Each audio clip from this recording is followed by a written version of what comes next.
It's tea time with MahMah Tea. Hey, babies. It's MahMah Tea. Back with another one. Woo, honey, let me tell you something. When I come on here with this robe on, just waking up, got my hair done or nothing, and I come to give you this download, you know it's about to be something.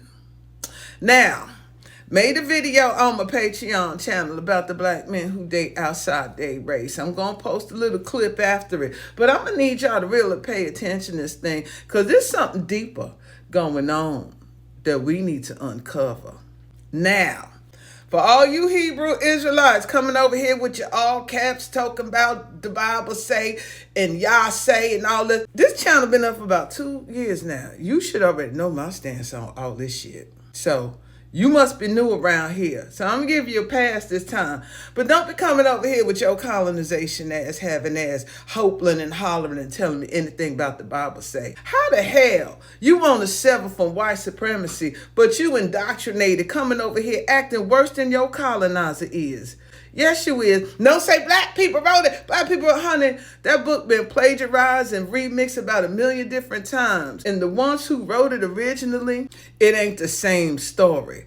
Because if you want to get to the root of who did, you better look at your ancient mothers, who they demonizing in that same book. Shout out to my girl Tammy, the Voodoo Queen, honey. She said something that gave me an activation about what's going on with that Pope over there. And I'm taking a look at what's happening. Baby, I think you're right.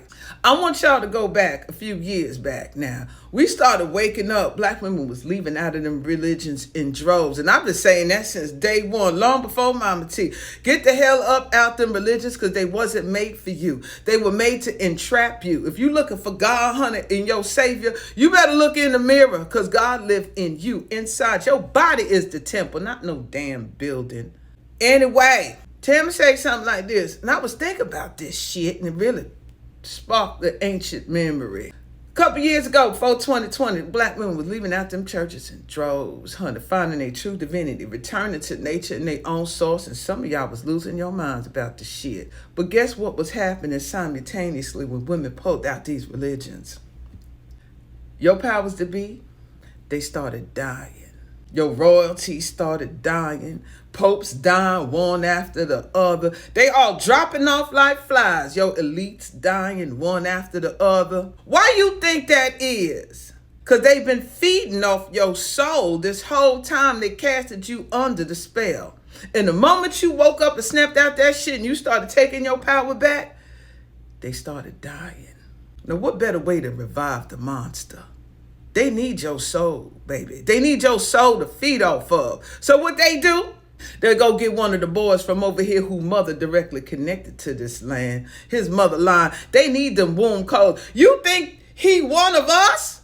No. He being used to cast a massive spell because his mother line is directly connected to the wombs over here. You don't think they doing blood rituals? You don't think they know they losing power? That monster need to eat. That whole Vatican that they sitting on belong to your ancient mothers, but you don't know that. You don't know that that was her throne before they hijacked the shit. Feeding off of all her daughters, them womb codes. And over here in the Americas, better known as Turtle Island, honey, these womb codes is heavily activated with the power source of Tiamat herself, and they knew it. Why you think the colonizer sent his ass over here? Why you think them sultans gave them permission to come over here? For new land and gold? No, honey, it was for blood oath sacrifices, blood contracts to mix with the divine wombs that's over here that hold them ancient codes, that ancient memory that exists within her. That's why they brought their asses over here. And that's what caused the division between us, divine feminine, divine masculine over here. Now, when we go back to our original selves, we saying we indigenous to the land. We severing all these contracts. We awakening out the spell. They dying. They losing power. So what they do? The ultimate power play. They got a boy over here who connected to them Creole women. Some of them women hold some of the strongest codes over here. You don't think they doing blood rituals over there to activate her womb codes, to make her turn away from her divinity and back on to the church? So here y'all come over here with your Yahwehs and your Jesus and your Bible and your verses. They pulling on your codes once again, and you falling right into the trap. How in the hell the thing that enslaved you gonna actually liberate you. Everything they do is outside of you. Everything they had was created and mimicked and hijacked from you. Now here we are in the final hour about to quantum leap out this shit. And they dying. They losing power. What they doing? They gonna do the ultimate blood rituals to get your ass back. And they gonna use black women and black men to do it. Just take a look at what's going on. Look who's thumping again. Look who's banging that drum again. Look at your high orders that's in these mega churches. Look at what they doing. Look what's going on. Look at the campaign that's about to be set as you in the 11th hour and 59th minute of the shit. Now I'm going ahead and play this clip. If you want to watch the rest of it, go ahead over to the Patreon channel. I might release the full version about at the end of the week or so, depending upon the comments, and see what y'all thinking about what I'm dropping here. Now, I know some of y'all don't like the AI thing. Let me tell you something about this AI. Yeah, it's good and bad and ugly and all damn things. But it depends on your frequency and what you programming that shit to do. Because it don't give a damn about your feelings. It's going to tell it. Good, bad, ugly, and indifferent. And it's up to you to say, damn, might be something to this shit. Or you can go back and say, I don't believe it. I just don't believe it. But if the proof is in the pudding, baby, then who problem is it if you believe it or not? The choice is ultimately yours. And with that being said, MahMah Tea, y'all be good. Bye, babies. Where does this stem from? Because this, for me, goes beyond anything that has to do with colonialism or any colonization or any of these things. This is something deeply embedded in them, because the hate that they show, some of them, not all, is so strong, right? You have these men that get on platforms called the passport bros, where they actively seek other women outside of their race. Certain men that just get on platforms and degrade black women. This has become like a trend, but this has always existed. Men want to get red bones, or light-skinned women, or white women. How black men in the conscious community always say how black women don't submit. They won't submit to the black man. And then you have the hypocrisy of those who want to break away from white supremacy, but yet and still use doctrinations like the Bible say we're not supposed to do this, and the Bible say we're not supposed to do that. But yet and still, they want to break away from everything that has to do with white supremacy. But they go and marry white women or Asian women or Latino women and then throw biblical verses back on us. What's really going on here? It's time to really unpack all of this and get to the root of where does this really stem from.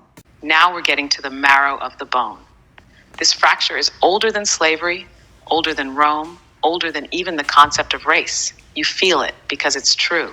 What we're looking at is a primordial betrayal, wrapped in a web of spiritual sorcery, false teachings, and ancient mimicry. Let's go back, way back, before the concept of black or white even existed. In the beginning, the divine feminine was the cosmic architect, the mother, the makes, not as a subordinate, but as the source. The masculine was born through her, not above her. In most ancient indigenous, Kemetic, and pre-Vedic systems, the woman was the portal between spirit and matter. She was the law. So what happened? There was a cosmic inversion, a sorcery cast not only on Earth, but through galactic manipulation. This came from entities and forces, not always human, who envied the creative power of the womb. Forces that could not create, only copy, conquer, and control. So they devised a system, flip the order, suppress the womb, deify the phallus, replace the goddess with a male god, rewrite the scripts, and make the man believe that to lead, he must dominate, not protect. That was the first spell, the sorcery of inversion. This is when the concept of ownership over the feminine began. Not love, not balance, ownership. Then came the second layer, divide and rule. If the masculine could be turned against the feminine, the whole system would fracture. No more divine union, no more balance. The masculine would now seek validation from the new false god, power through separation. And that's what made its way through temples, through early priesthoods, and eventually through religious texts like the Torah, Bible, and Quran, where woman was either blamed, tamed, or erased. By the time colonialism showed up, The psychic wound was already festering. Now enter white supremacy, which wasn't just about skin. It was about enforcing a hierarchy where the black man was humiliated and disempowered, and the black woman was hypersexualized, masculinized, or made to carry the weight of it all. So what did some black men internalize? I can reclaim my manhood by dominating the black woman or by aligning with the women of the oppressor. This was the twisted logic. The deeper spell, not every man, but many, especially those not doing the soul work to heal the inherited trauma. This is why you now see so many leaning on the Bible while claiming to reject white supremacy, because they never realized the Bible was one of the tools of their enslavement. That submission was twisted from sacred reciprocity into control and fear. That leadership became a license to dominate instead of serve, and that the original spiritual teachings that honored woman as the portal to life were burned, banned, or buried. The Passport Bro movement, that's just the modern digital form of the same ancient wound. It's the echo of the man still trying to escape the reflection the black woman holds up. And instead of going within to heal, he goes outward to control. But here's the hard truth, the ugly truth. Some of these men hate the womb that birthed them because they were taught to hate the power of creation. They see her strength as rebellion, her independence as threat, her wisdom as arrogance. And yet, they came through her. Until this is faced, healed, and transmuted, the cycles repeat. Because this is not just cultural, it's spiritual warfare. And the battleground is the black womb. Yes, I want you to trace how this went back into ancient religions and empires. And speaking of religions, all religions demonize women or treat women as if they're beneath everything else that is male dominated. And I understand that's programmed within them. But there's a certain sect of religious culture. These men called the Hebrew Israelites, how they stand on street corners and degrade women and curse out black women and show a lot of black love to black men. Then you get around other men who are Hebrew Israelites and they'll say, that's not us. We don't do that. We treat our women with respect. But yet and still, they will never go up and correct that man that's disrespecting that woman. I hear a lot of sisters who do go into Islam and their husbands are mistreating them and misusing them and have several wives and even pit one against the other.